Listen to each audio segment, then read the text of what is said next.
However, if you have a really, after you have listened very carefully, if you have a really tough question to ask the sheriff, ask it, because that's what he gets paid the big bucks for.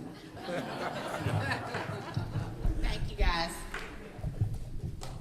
Thank you. Everybody hear me okay? Yeah.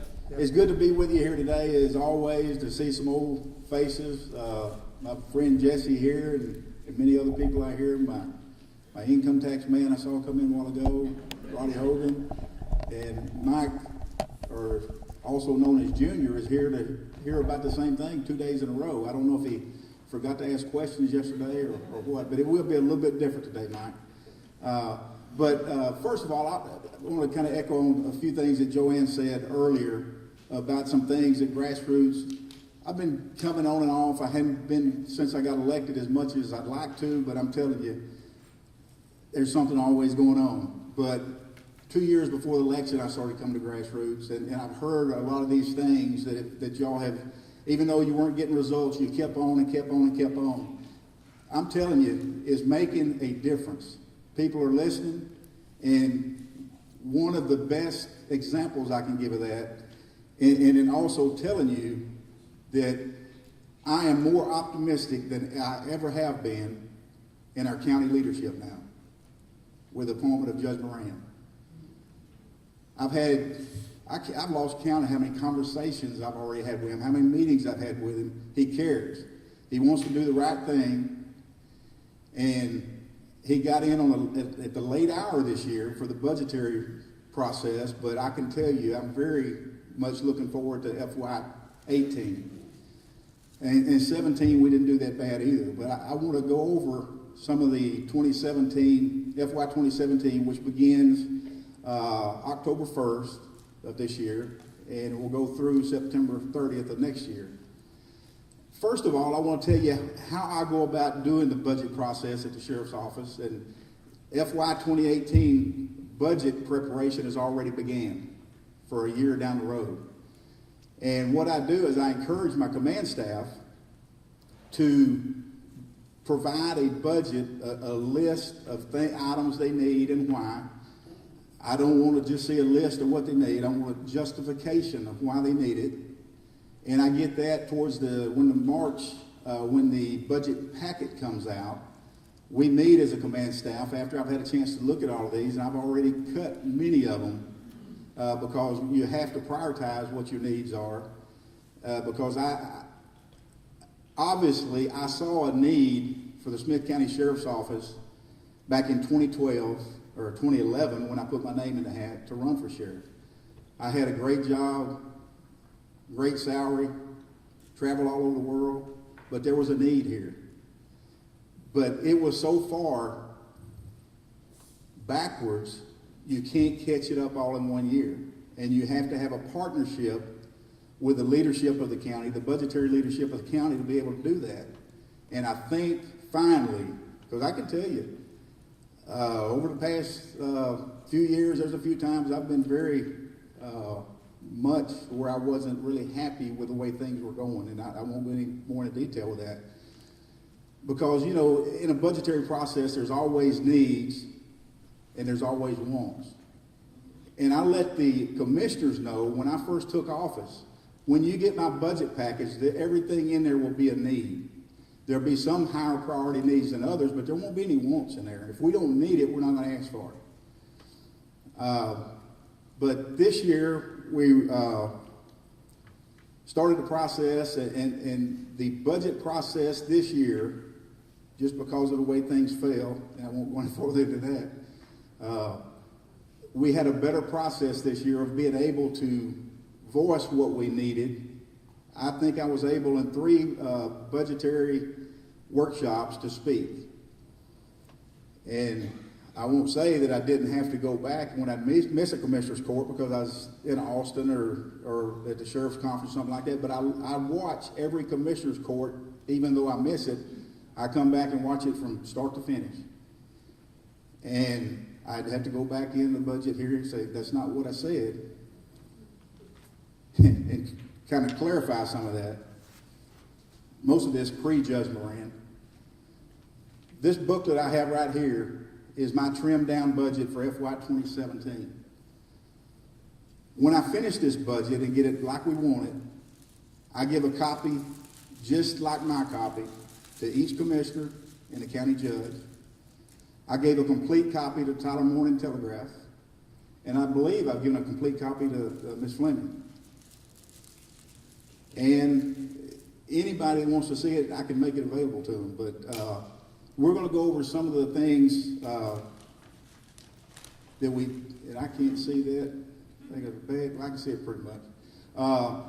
First thing I want to show you is this is FY 2015, 2016, and the projected budget for 2017. I'm going to turn it around because I see this a little bit better. The first one, I've got 4 budgets in the sheriff's office.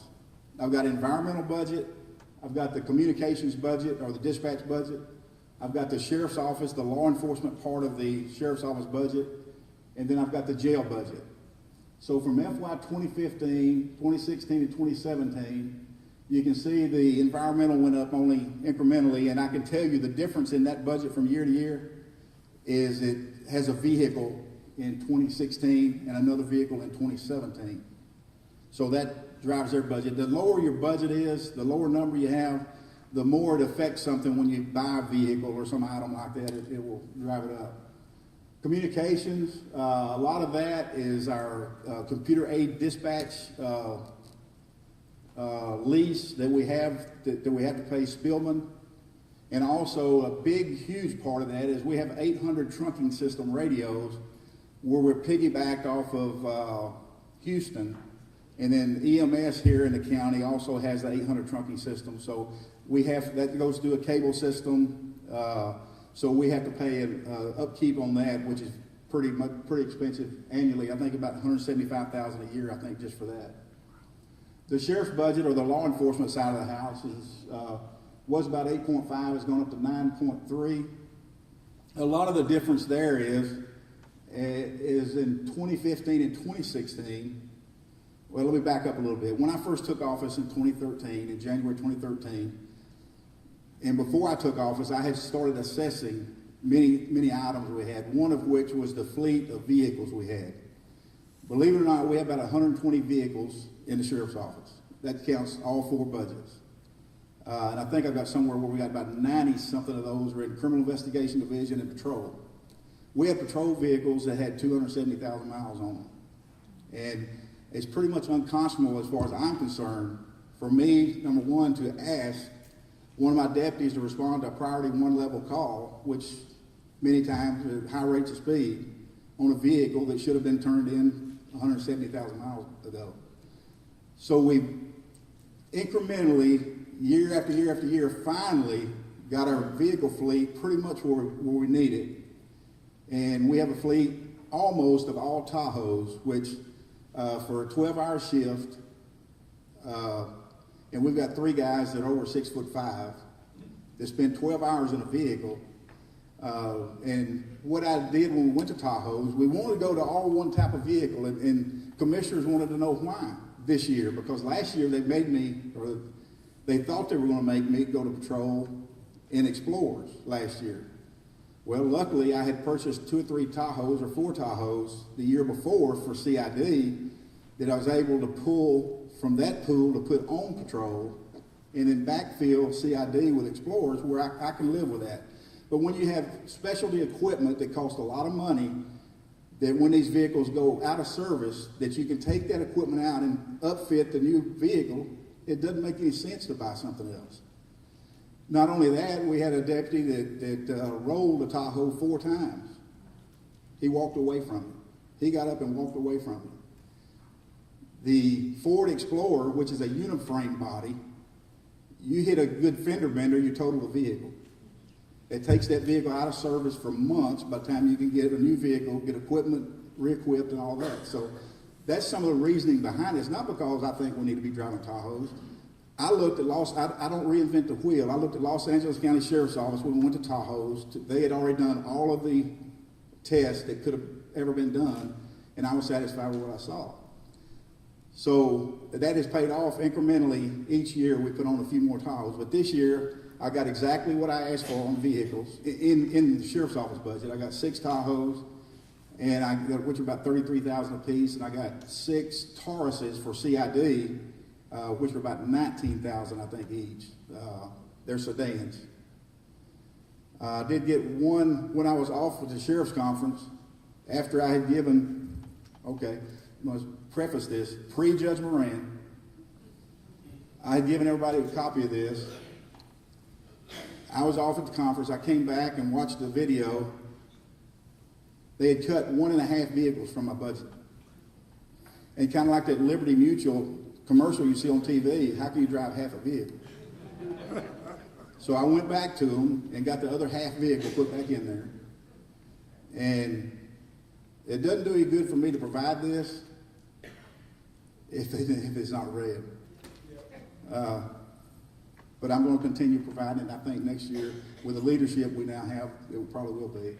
But so we're doing good on vehicles. But you can see how much the budget's going. We've got a budget now, all combined, of over $30 million.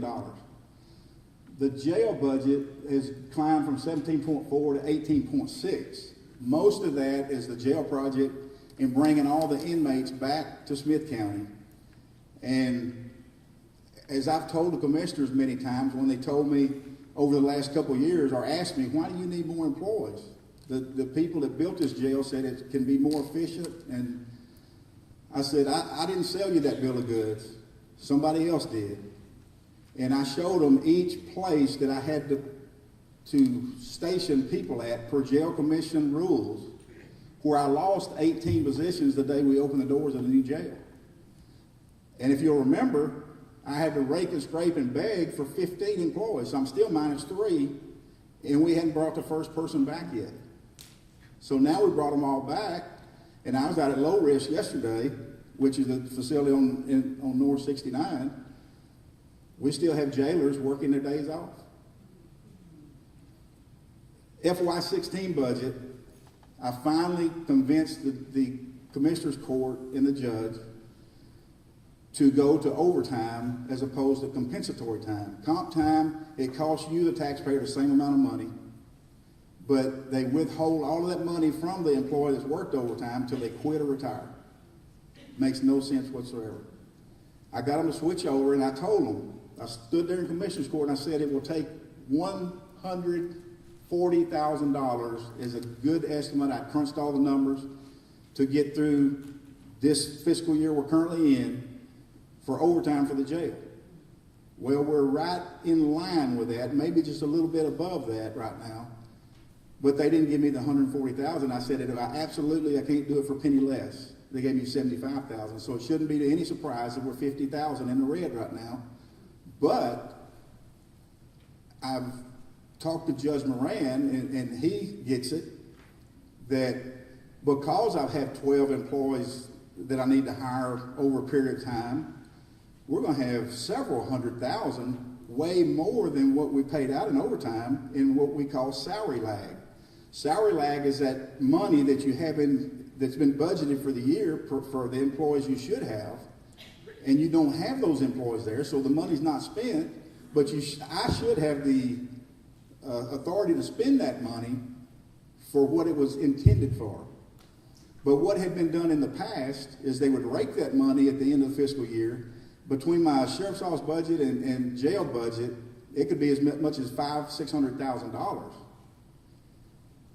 Went away from the sheriff's office, went somewhere else. That money, but we still owed the bill for overtime at some point down the road whenever an employee quits or retires. And it makes them want to quit or retire when they get in a pickle and they need some money, and they look at that. I've got comp time on the books, I've got retirement I can draw, I can get out of this, and I can try to come back to work here. And that happens time after time after time, and it should never, ever happen. But I want to also point out on FY 2015 and 2016, those numbers there are the actual budget after we turned what money we did back in at the end of the year. And the FY 2017 is proposed budget. So the $30,360,000 will probably come down to $29,500 $7.5 million at the end of FY 2017, because what money's not spent, it goes back into the general fund. I know you can't read that, but I can just tell you kind of what it says.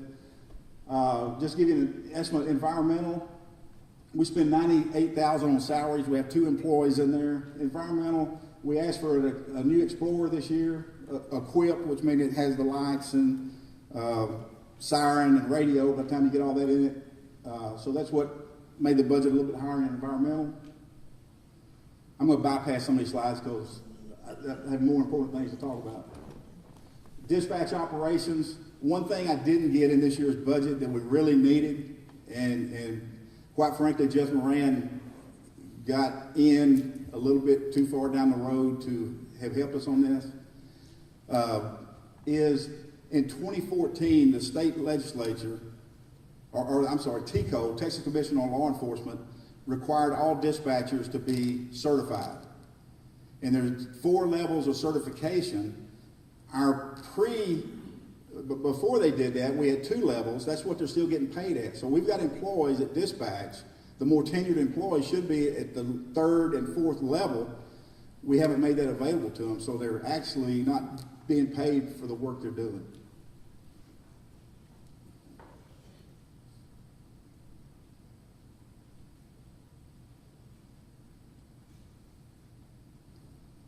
What I asked for in the miscellaneous equipment budget, on that I'm going to explain to you when we get to the law enforcement budget here, because it affects all 4 budgets.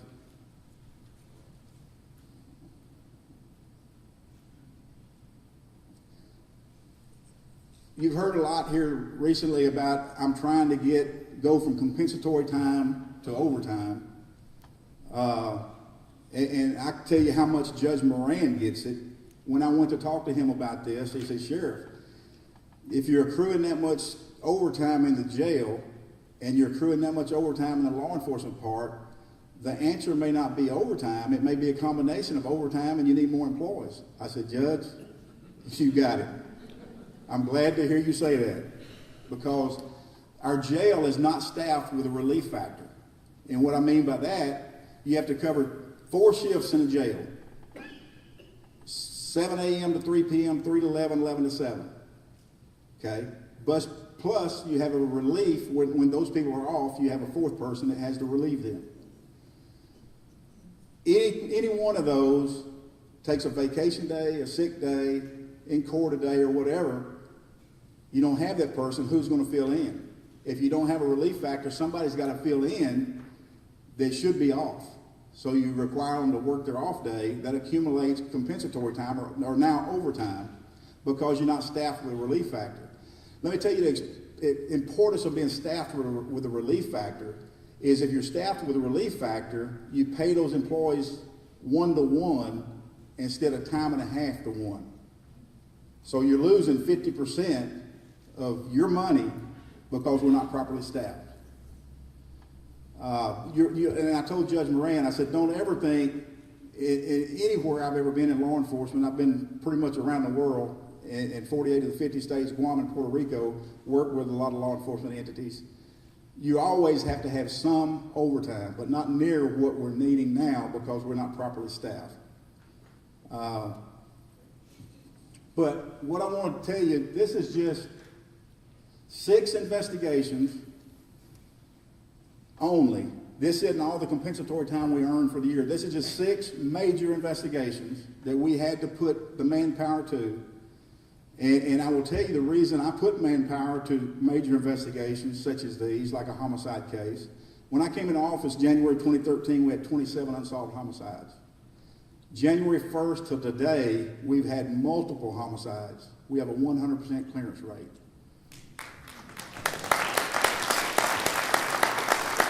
But the reason for that is you put your manpower where it needs to be when the case is fresh and the trail is hot, and you have that window of opportunity, if you bear with me for a minute, a window of opportunity that's kind of moving. It's advancing. If you don't jump through that window early on, we were doing 48 hours before 48 hours was popular on TV. We were doing that, I was doing that in 1978 when I was the Criminal Investigation Division at Gray County. But you have to put your resources there. I'm also proud to say we cleared 2 old homicide cases and 1 homicide case where we found, not to be morbid or anything here, we found nothing in Smith County but burning heap of items and a little piece of a brain. Well, we were able to clear that case and hand it to Fort Worth Police Department on a silver platter so expediently that by the time we did it, they went to the apartment complex where the murder happened, looked in the dumpster, and the carpet was in the dumpster that they had to take out because the homicide took place in the house. That's because you put your manpower where it needs to be at the right time. And I think you as a voting public, and you, this group here has more common sense about this kind of thing because you're involved in it all the time. I think you would rather spend a little bit more to get your results. Now, if we're not providing results, you ought to tell the sheriff you need to cut your budget, and I get that. But I didn't come in to run and be sheriff of Smith County, especially with everything I know now, for my health. I did it because I saw a need for it, and I'm committed to it. And we're going to continue marching along until y'all tell us, whoa, you're going the wrong direction. But anyway, these 6 investigations, 2,226.5 hours of compensatory time accrued. Marijuana fields, that's the ones where we begin getting Hispanics, illegal immigrants, coming into Smith County in 5 different marijuana fields with firearms on somebody else's property, start cutting down trees to build a little place to grow marijuana. That's dangerous. It's dangerous for a lot of people. It's dangerous for the homeowner or landowners there. It's dangerous for law enforcement.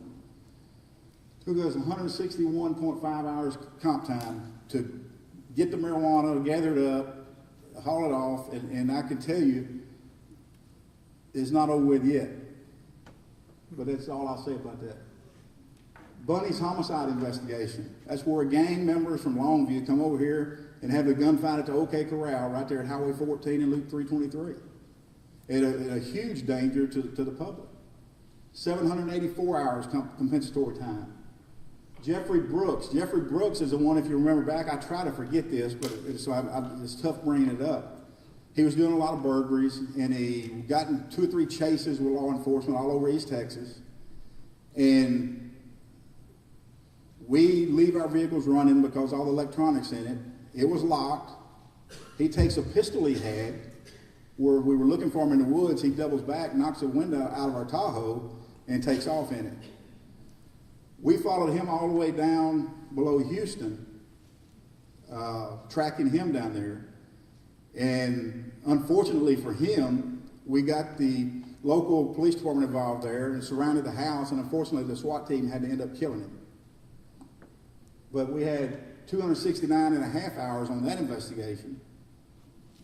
Koch, the K9 that was killed, Ogar that was killed last year, where we tracked the guy down to Walmart in Dallas, took a lot of hours, 313.5 hours comp time.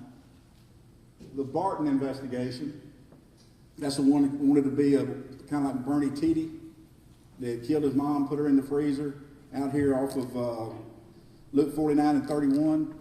Then he killed the goat while we were out there, and then he set the house on fire. I'm telling you, there's some violent people in Smith County that y'all probably haven't come in contact with like we have. 222 comp time hours. That's just hours. We had the fire marshal's office out there, and I see an opportunity here, Ms. Fleming. This is not a trick question. Who is the world's renowned, Steve can answer this, I think. I don't want to put you on the spot. Fire and explosive investigators. It's not the FBI. ATF. So what I do, but pick up the phone and call the Dallas office of ATF, say, we need your expertise here. And told them what happened. They sent their bomb techs here, which had portable x-ray capabilities. Because I was out there when this happened. We heard a gunshot in the house. We're in communication with him. He said that was an accident. He wouldn't come out of the house. We were going to have to go in and get him. Well, we found out later, we heard another gunshot, and after we worked the investigation, the first shot he killed his goat, which he kept in the house, and the second gunshot he killed himself. But the capabilities ATF was able to bring in, and bring in their expertise to work the fire, to make it, we have a necessity to prove we didn't burn the house, obviously. So they came in and worked that investigation, x-rayed the goat, has a bullet in his head, x-rayed the deceased, he had a bullet in his head. Then we go out in the back after we're finally able to serve the search warrant, find the mother in a freezer. She's been there probably over a year. But that takes a lot of man-hours. Pinata. That's the one that shot at our deputies a few months ago. One bullet went through the radiator, through the firewall. The only thing that stopped from shooting the deputy in the gut or the chest from this rifle was the cross member that holds the steering sector up. The bullet hit there and stopped, otherwise it would have hit him about right here. 476 hours. We ended up arresting him way up almost in Missouri and Arkansas. So just those 6 investigations, 2,226.5 hours comp time. Okay? Follow me for a second. Those investigations, those number of my employees having to put those number of hours in, they're detectives. Every case they have, which many of them have 300 to 400 cases on their desk that they're investigating, none of that's getting done as this is happening. Okay? What some of the commissioners asked me, well, Sheriff, why when they get through with that, can't they just go home for a while? Well, do we want these cases not to be worked during these episodes and then send them home and wait another month before they get their case investigated? No. We can't do that. The sheriff's budget, one thing I'll tell you that we did on it, and I know you like to hear it when we save money, right? Ever since I've been in office, and way before I was in office, the detectives, patrol, and command staff had cell phone stipends, which means they pay them so much a pay period for a cell phone, which doubles as their personal cell phone. There's a huge danger in that. The danger in that is I keep family pictures on my personal cell phone. I keep financial information on there. I keep all kinds of things on there. Which this is a good lead in here. I keep pictures of my wife on there, which I forgot to introduce before I started. Leslie, you stand up? Stand up. No? But the point is, if that cell phone gets subpoenaed or whatever and downloaded, all your personal information is on there. It's unconscionable for us to ask our deputies to use their personal cell phone for business, whether we pay them a stipend or not. So the good part of this is I check with AT&T and I check with, they keep changing the name, Verizon. And we went with Verizon, and we also went with a software package attached to it that I'll tell you about in a second. With everything attached and everything, we're saving $5,000 a year by buying the cell phones and issuing the cell phones. Okay? Not only that, and I think I've got a slide on it here in a minute, but I'll lead into it a little bit. That's with 20 additional cell phones than we had that we're paying stipends on. So we've got 5,000 savings, 20 more cell phones. Now I can provide my 10 transport deputies that transport inmates all over the state of Texas with a cell phone stipend that they've never even had a stipend. I can provide them a cell phone now. So we've got 10 phones left now. We get an incident like this with Constable Bibby's K9 got killed. We had DEA, ATF, FBI, even Secret Service was out there. And yes, we do work with federal law enforcement entities and will continue to do so. They were out there to help, but they're on different channels. We have a go bag that we call it now. We'll take those 10 phones in a case, and issue them out there while we're doing that operation where we have communication. The software package I tell you we purchased that we don't have now with personal phones, we're able to, for whoever shows up out there to this incident, say we have the K9 deal, for instance, we had to set up a perimeter because we knew where the guy was. With this new packet called ES Chat, our on-scene commander can take a laptop or iPad, knowing which deputies, which law enforcement entities responded, which phones they have, and he can make them in a group just for this incident and say, I want you to go here, I want you to go here, I want you to go here. He can then bring up Google Earth and see where every individual is that's got that packet.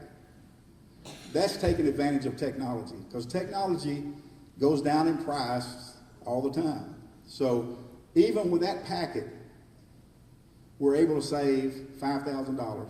But one more thing we can do with this packet, I bought some hardware, which was in the communications budget, $5,600. We could take 3 of our channels, our back channels that public don't have access to, put this hardware on it. We can talk through our push-to-talk cell phone. What it is, if you have an iPhone, it just puts an app on there. You push a button, you can talk. Not only can you talk phone to phone now, you can talk phone through the radio channel to everybody. So that's what we're able to do just by looking at things like that and save $5,000 and have that much more that we can work with. The only significance of the sheriff's office budget, to me, the numbers are skewed still.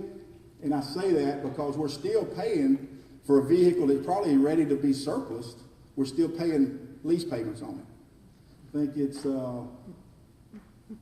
see, I can find it up here.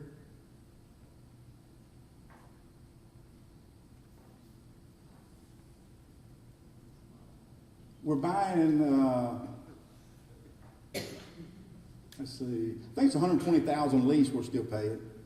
So we're buying $337,000 for the vehicles we're buying, but we're still paying lease for our old vehicle, where it would just be $337 instead of nearly $500 if we would have paid as we went before, because the money's there. As Ms. Fleming said, however many million in excess they have, we don't want to spend all of it unless we need it, but we don't want to raise taxes and having money in the bank either. And we don't want law enforcement and road and bridge going without when we have money in the bank. It doesn't do us any good, especially if we're talking about doing a bond election, which I would have to agree with Ms. Fleming on her comments on that. These are cases assigned to the Criminal Investigation Division since January 1st of 2016, this year, to July 15th, 2016. 1,780 total cases have been assigned to CID. CID working, and I don't mean this by literally, because all of them work, but I've got 3 that are crime scene investigators. I got 1 that's a computer forensic specialist, and then the rest of them will be in property crimes or person crimes. So we've got probably 20, and then we've got 2 at the Children's Advocacy Center that do the child crimes. So we got 18 to 20 that get 1,780 cases assigned to them. 1,426 of those cases went to property crimes investigators. 354 went to persons crimes investigators. And we filed 395 cases with the district attorney's office since January 1st, 2016. We've had 32,303 calls dispatched, and we dispatched for every entity in Smith County except for Tyler PD and DPS and Lindale PD. All the fire departments, all the law enforcement, we dispatched for. 32,303 calls, 15,200 of those were to Smith County Sheriff's Office. Of the 15,200, 2,508 were priority 1 calls, which means immediate danger to life or health, that we've got to get to those calls. And contrary to what one media outlet would tell you, and I'm not going to name them, they're not here in the room today. We have, I've just rechecked, we have a 13-minute and 38-second average response time to priority 1 calls. And that's in a county that's about 950, 960 square miles.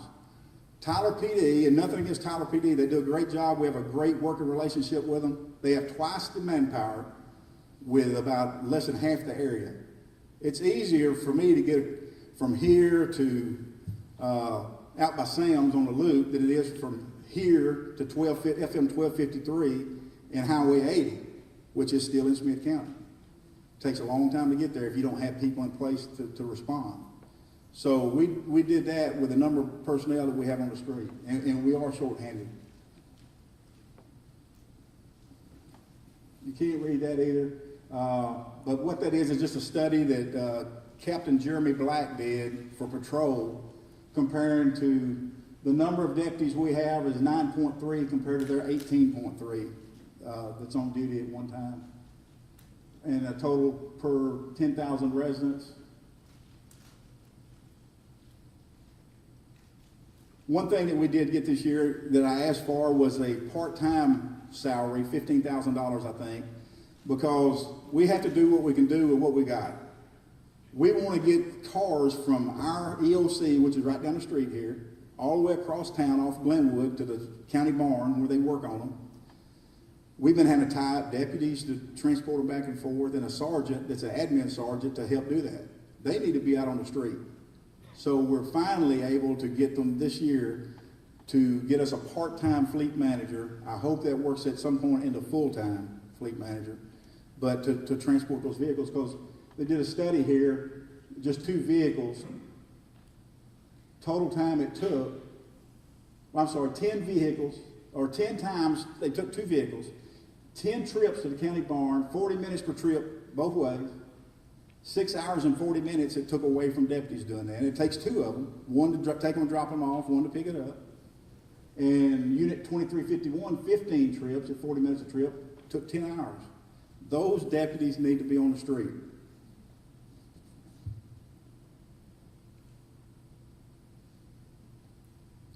These numbers listed in the middle are just our reoccurring contracts that we have every year. Cellbrite is one, $3,100 is one that our computer forensic person has to, it's a software lease every year, and that's the only way you can get it is lease it, where he can take a computer where you've erased everything on it and everything, he can rebuild that hard drive and bring the data back. A lot of sheriff's officers around here don't have that capability. Global alarm, just for monitoring alarm, architect's ready, just different things that we utilize. This is just where I've compared the changing the cell phone service out to purchasing the phones. We're going to be paying a total with ES-Chat of $71,000, I think, $73,000, and the other one was a little over $78,000 before. And this just is an indication that this is a large area. That's the ES-Chat. You see, there's an iPhone on the left right there. You got to push the talk button at the bottom. You can talk to an individual of the sheriff's office that you want to, or you can have your own groups. Our patrol, each shift can have a group on there for when they're working, because our patrolmen all work with the same people every day. That's the way our shifts are broken up. They usually work in the same area of the county, where they get to know the people, get to know what looks right, what doesn't look right in their area. So they can make groups where they can talk to everybody if they see something suspicious, they need some help, they can talk to everybody at one time, or they talk one-on-one.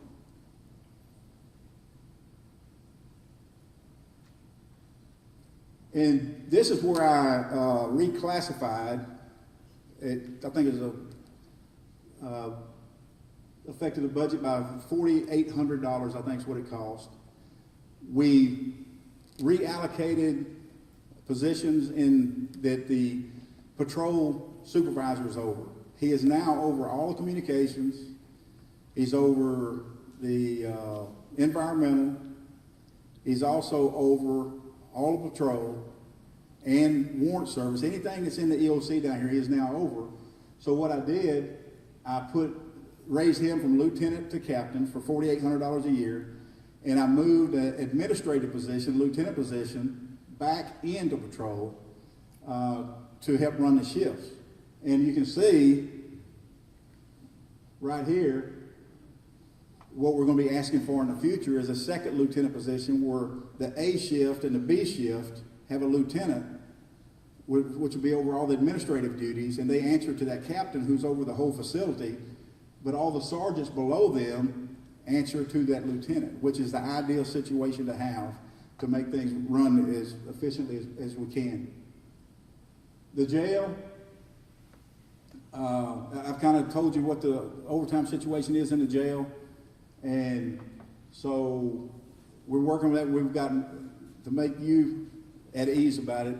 You're not going to have to cough up $50,000 more. The money's there because they wouldn't let me spend it. For the salary lag money is they can spend that to pay off the the 50,000 we're in the red because I asked for 140 and got 75. Told them it wouldn't work unless I got 140. But I think all that is changing for the better in the future.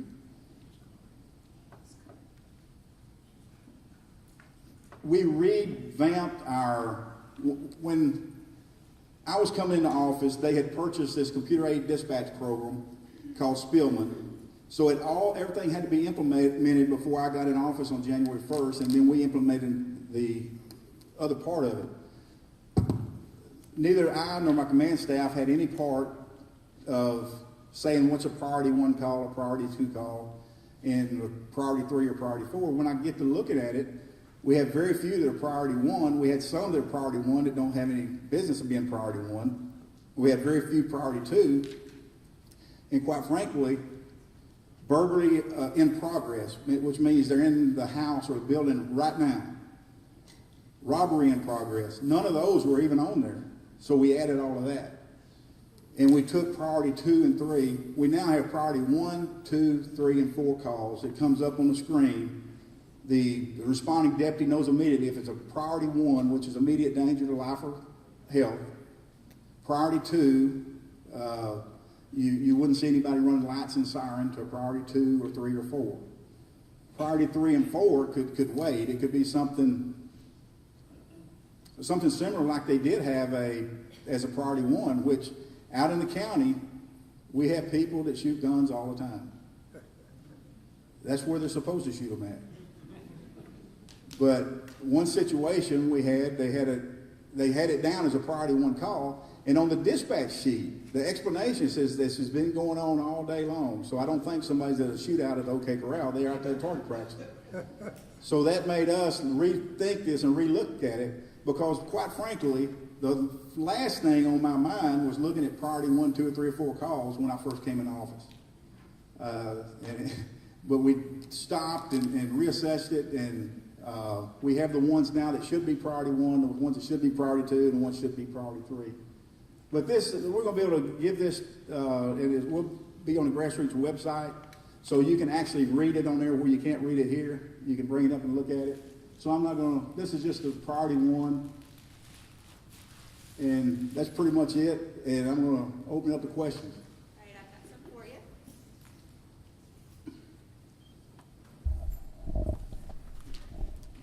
First of all, thank you, Sheriff Smith, for that.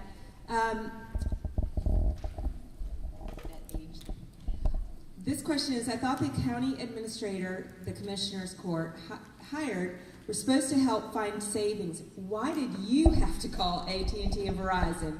And thank you for going the extra mile. That's kind of a loaded question. I'll just tell you what my position on that, and he's been to the county, and I'm not going to get involved in the political part of this right now, because I think the people that are taking care of that are the ones that need to take care of that, and it doesn't need to come from me. But really, I'm doing what I feel I was hired by you to do. That's the reason I do what I do. I'm a taxpayer too. And I want you to get the best law enforcement agency for the money you're spending. If we can stop somebody from hurting one of the citizens or whatever, we need to do our due diligence to make sure that happens. at whatever the cost. Like I said, I don't think you mind paying for a service that you get, but for one, I don't want to pay for something I'm not getting. That's why we're trying to streamline things and put things like they need to be. But that's something that the new judge will have to work through, and I really don't know all the duties that he's supposed to have, other than that there is a duplication of effort, I think, of many things that the county judge probably wants to do that are going to that person. Great, thank you. I'm going to combine two questions here. Will you tell us about the Mexican cartels in Texas and Smith County, and can you update the status of gang activity in Smith County? Where is the control of that activity? Okay. The Mexican cartels, believe it or not, and I'm not trying to be the bearer of bad news, but I'm not going to sit here and lie to you. They're cartel members here in Smith County. We've arrested several. We have investigations open on several, and I won't go into any detail whatsoever. But we're combining our efforts with our local and state counterparts, DPS, Tyler PD, DEA, FBI, Secret Service, U.S. Marshal Service, ICE, and whomever to get the job done.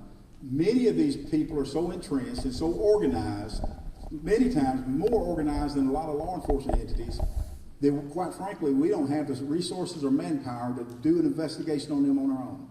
We have to reach out to our state, local, and federal counterparts, which I am glad to say, because I heard everywhere I went when I was running for election, Sheriff, we want somebody who can get along with all these people, can work with them. And then I get along and work with them, everything, and somebody don't want me working with them. Well, let me tell you, I've been there, I've been one of them, and while we're on that subject, I'll go back to 1994 with Katie's Lounge quadruple homicide in Kilgore. I was an ATF agent. I was one of the two, along with now Sheriff Soriano, who's the sheriff of Gregg County. He was the CID captain for Kilgore PD. Sheriff Soriano, or Maxie, and I got the confession from DeRoyce Mosley where he's already been put to death for killing 4 people. ATF didn't send a bill to Kilgore PD.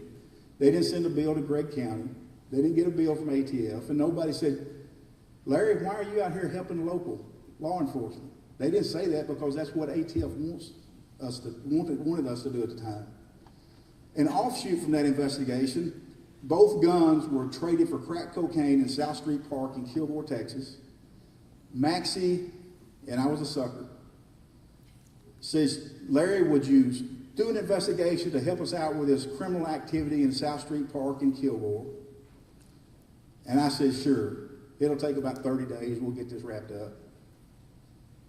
And Leslie can tell you, over a year later, 7 days a week, 12 hours a day, working with my counterparts with the Department of Public Safety and Narcotics, I did an 83-page affidavit for wiretapped 4 phones, cleared 3 homicides in Longview, and arrested 54 gun trafficking drug dealers of crack cocaine from Longview to Houston to Columbia and even some in Smith County. Gregg County, Longview, didn't get a bill from ATF. I'm going to fast forward. I'm just leaving a lot of things out because I'm getting out of the weeds. I know she wants me to quit circling the airport and land a plane. I've heard that before. Fast forward to 2007, the downtown fire where the county made the little park. They called in ATF's National Response Team, which I was a member of. We had experts come in from all across the United States to Tyler, did the whole investigation. Tyler Fire Department, the city of Tyler, Smith County didn't get a bill from ATF, and it's probably $250,000 that it cost. By the time you count per diem, hotel, flights, and our lab expenses and things like that. And then I'm going to fast forward to January 1st, 2010, where Little Hope Baptist Church over in Van Zandt County was burned. Same morning, there was a church burned in downtown Athens. And then about 10 days later, there were 2 other churches, Lake Athens Baptist and Grace Community Church, burned in Athens. Well, the fire marshal over there picks up the phone and calls me because I'm on the National and International Response Team, and there is nobody, I don't care what anybody says, and most people will tell you that's true, that ATF has the best arson and explosive investigators in the world because of the training and expertise that they possess. So I get involved in that investigation, and let me tell you, not since the 1993 World Trade Center bombing and the 1991 Murrah Building bombing in Oklahoma City, those are the only two instances where two full ATF national response teams were activated. You're talking about resources and you're talking about lots of dollar signs. On this church fire investigation where 10 East Texas churches were burned, I was one of the case agents along with Texas Ranger Brent Davis. 10 were burned and 3 were attempted to burn. We activated 2 national response teams. That's a total of 36 ATF agents, plus numerous other field agents, numerous Texas Rangers, numerous DPS troopers, numerous local law enforcement, because we had to find out who was burning the churches from one hand, but we had to keep all these other churches from being burned at the same time. So we had 175 people at one time. But ATF's part of that bill was somewhere between $1.25 million and $1.5 million. And no local entity here got one invoice say, we want you to pay us for it. So I take offense to it, number one, from being a retired ATF agent and knowing what they do day in and day out. If you want to put the blame on somebody, point up northeast, Washington, D.C. But I can tell you the rank and file, local federal law enforcement officers, I haven't worked with any better individuals in my life. And I will continue to cooperate with them as long as our liberty is not in jeopardy because they're trying to take it away from us.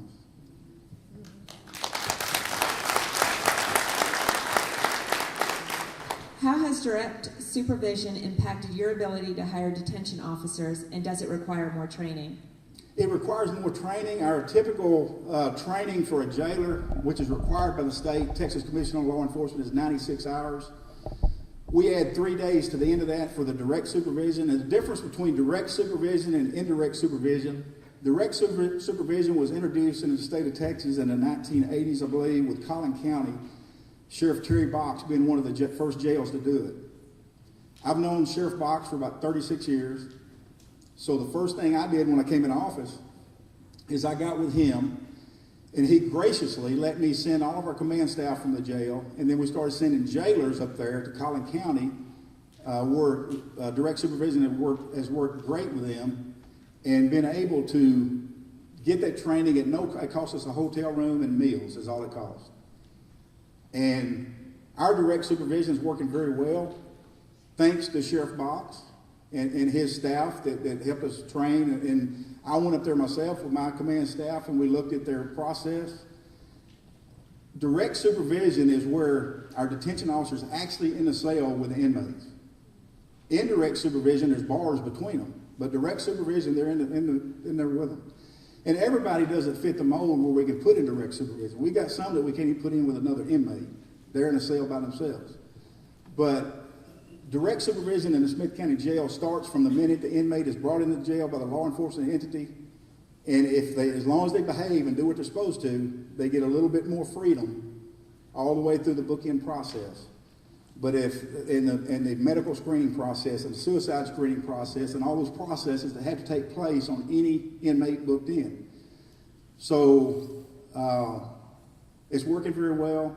As long as they behave, they get to stay outside the cell. If they misbehave, they go in a holding cell until they're transported to low risk or put in one of the pods or put in a separation cell or put in a regular population. All right, 2 more. Is it easy to hire crime scene investigators? Oh, absolutely not. And I'll give you a comparison. A detective, if you're hiring a detective straight in as a detective or an investigator, you hire somebody at the entry level that still has all their training and their knowledge to get that they don't possess. That is a long process that we have to invest in of that person. But I was able, because of the way we do things here in Smith County now, as far as law enforcement investigation goes, it's gotten around to all the law enforcement around here. I was able to hire a 25-year veteran from Dallas Police Department, who's still just 50 years old. I hired his corporal here about 3 weeks ago. She did most of her area in Dallas, the advanced and intermediate training, in-service training for Dallas Police Department, 15-year veteran, just hired her. And what nearly got me hurt was by Chief Dingler and Chief Mike Bishop at Longview Police Department. I was able to hire 3 seasoned detectives from Longview Police Department that had been there for years and had all of this training and all this pedigree to go with them. And I knew those 3. I didn't seek them. I didn't try to go steal them, but they came to me and said, Sheriff, I'm interested in going to work. I said, come on. And I went to a graduation recently where Chief Mike Bishop's the chief over there now. I've known Mike for years. He came up to me and said, Sheriff, I'll shake your hand, but I'm not talking to you. But I said, well, I'm here on a recruiting mission. If you know anything, anywhere I can find something. But a detective requires this level of training, which is a lot of years of training to be efficient and effective at their job. But a criminalist or crime scene person is way up here. It's the fingerprinting, where they can read and compare fingerprints, and it's the things they get where they can testify in court as an expert witness. That takes a lot of years and a lot of doing things the right way to get that done, because we had an attorney out here who will tell you what Daubert is. Yeah. All right, last one. Let me see if I get this right. If I don't, whoever it is. It says, first of all, keep up the good work. Put 1 law enforcement on duty for a normal work day, underlined, that takes 4.5 people 24/7. Most people question this number. An employee has benefits such as annual leave, sick days, required hours to earn maintenance licenses, jury duty, court appearances on cases. All officers need to earn time Let me off. ask one question first. Is this person available for hire? Yeah. Because they can start going talking to the commissioner's court for me. But that's exactly the criteria you use to come up with a formula that's specific to your law enforcement entity. When we came up with, way before we opened a new jail, the first thing I did is reached out to the Texas Commission on Jail Standards and got them to do a staffing analysis for us. How many do you think they said more that we needed? Anybody take a guess? 50. 54. We got 15. So we're still not staffed for relief factor, but our relief factor specific to the Smith County Jail is 1.63. So to fill 3 positions, all 3 shifts, you multiply that 3 times 1.63, that's 5 people right there it takes for one position. Now we do have some position, and let me just touch on it real quick. We have a double picket. A picket is the brains of the jail. You have an individual locked in there where people can't get to him that controls everything in a jail. Because of this new jail, new facility, we are required by jail commission to have 2. There's one of your positions there we never had. Man 3 shifts a day. We have an infirmary we never had. Another one, man 3 shifts a day. We have, or we require, we don't have it yet because we can get by with it, but we need it. In bookend, the one that checks all the inmates there on a timely manner, there's another one. We have a transport now where TDC picks up inmates. We have inmates getting ready to go to court every day. That's usually 1 or 2 shifts, so you multiply 2 times 1.63. You can see where I'm going. We lost all these positions before we opened the doors. And that's why we need more manpower. That's why the jail budget has gone up. Another thing that is really manpower intensive that has just recently been pushed on us in the middle of the budget year is because of the number of suicides throughout the nation in jails. Texas Commission on Jail Standards came up with this new form. It's our suicide screening form. We have to ask a battery of questions. Any one of the questions they answer yes to, they automatically go on suicide watch. I had to triple the amount of suicide smocks and blankets that we had. That's manpower intensive to watch anybody from a constant watch where you have 1-on-1, 1-to-1 ratio as opposed to 1-to-48, or every 10 minutes, or the one's 30 minutes. But one thing I'm doing, I'm using inmate commissary funds, which we get from the commissary that's sold to the inmates. We get a percentage of it. It has to be used for the betterment of the inmate. I've already had a firm come in and quote this to me. I'm going to take 6 separation cells, male cells, 6 female cells, single cells, and 1 male tank. We're going to equip it with cameras. We're going to have all those cameras terminating in one room with a big split-screen TV, where we're going to have one person in there watching all these suicide inmates at one time. We're not required to do that, but it makes sense. Instead of having one-to-one constant watch, here, here, here, and here, you have one person sitting here watching the whole screens. We still have to have the people on the floor doing the checks, which is required by jail standards, but still, I think it would behoove us for keep our lawsuits down to do something like this. And I've already got the quote, and we've got way more than enough money to do it. And that money does not come from the taxpayer. It doesn't cost you 1 penny. Thank you. We're going to close.